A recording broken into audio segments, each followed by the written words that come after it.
Can you afford not to build a prototype for your desired app? The answer is no. The sooner you know about your future software through prototyping, the better prepared you and your team will be for the work ahead. Let us start by discussing the prototyping model. Prototyping model is a software development model in which a prototype is built, tested, and reworked until an optimal level of functionality is achieved.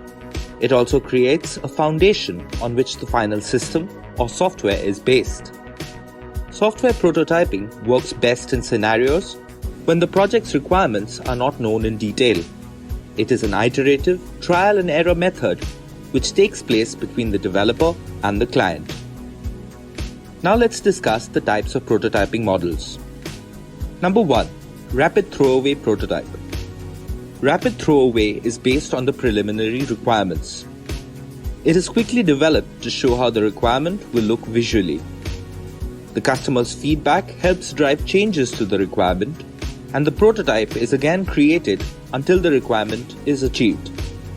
In this method, a developed prototype will be discarded and will not be a part of the ultimately accepted prototype.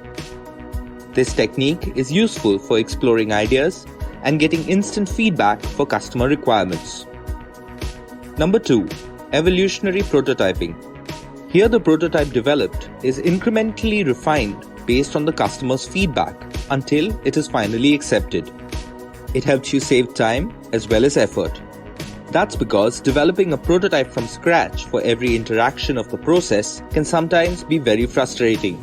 This model is helpful for a project which uses new technology that is not well understood. It is also used for a complex project where every functionality must be checked.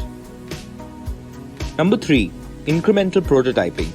In incremental prototyping, the final product is divided into different small prototypes and developed individually. Eventually, the different prototypes are merged into a single product. This method is helpful to reduce feedback time between the user and the application development team. And number 4. Extreme Prototyping.